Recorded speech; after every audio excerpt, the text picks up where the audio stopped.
Ta'ala tells us in a hadith Qudsi. So a hadith Qudsi is a hadith in which Allah subhanahu wa ta'ala is speaking, but it's in the words of the Prophet ﷺ in his own words. So that's what makes it different than the Quran. أَنَا عِنْدَ ظَنِّ عَبْدِي بِهِ. I am as my servant or my slave thinks of me. This is a very profound statement. أَنَا عِنْدَ ظَنِّ عَبْدِي بِهِ. I am as my slave thinks of me. This statement can change our lives, because Allah is telling us that He is what we expect from Him. He is as we think of Him. We have to be a people who think positive of Allah subhanahu wa ta'ala. And so the theme that I want to speak about today in terms of knowing Allah is one very simple theme that can help a person navigate their entire life and navigate through their storms and through the weather of their life. And that is something called Husn al-Dhann billah. Husn al-Dhann billah means to have a positive opinion of Allah subhanahu wa ta'ala, to always expect positive and good from Allah subhanahu wa ta'ala. I want to talk about this concept and talk about what it really means, and then talk about how we can start to really apply this in our lives, and then the effect that it has. I want to give you guys an analogy. I want you guys to imagine that after this talk is over, you go outside and your mom is up, she's pulled in.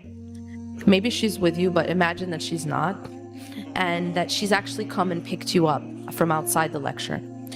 And you get in the car and she starts to drive.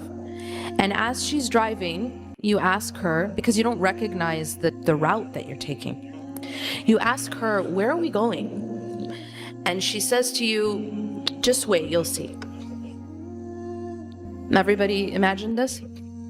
How many of you at this point are calling the police because you're so frightened? Is there anyone who's at this point calling the police, calling 911? "I don't know where my mom's taking me. I'm really scared. I think she's gonna hurt me." Anyone? Okay. Why is it that you're not afraid? It's a very simple question. A very simple answer as trust. You said it in one word. Because you trust your mother. Now, I emphasize to you that you actually don't know where you're going, right? So I want you guys to keep that in mind. You don't know where you're going, but you trust the driver.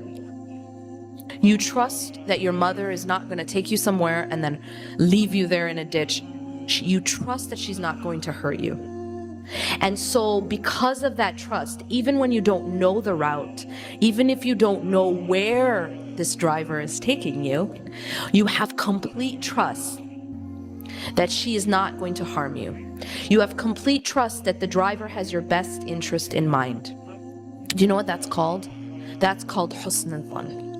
That means that, see, many of us, we hopefully have Husn al-Dhann when it comes to our mothers.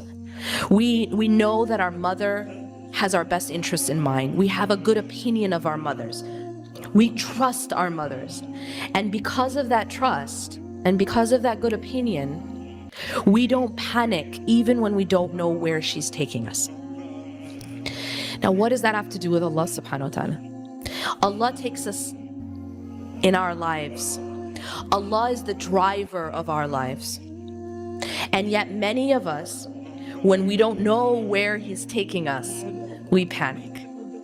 We do that thing where you call the police and say, "I'm scared, I don't know where I'm going." We do that. But maybe we're not calling the police. We're calling our friend, or we're calling our family member, or we're whoever it is that we're calling. But that feeling of panic, that feeling of anxiety, is because we don't have enough trust and a good opinion of the driver. Maybe you've taken turns in your life that you never expected. Maybe you went down routes that you never wanted. But if you have a good opinion of Allah subhanahu wa ta'ala, you know that He will never do something to harm you, even when you don't understand the route.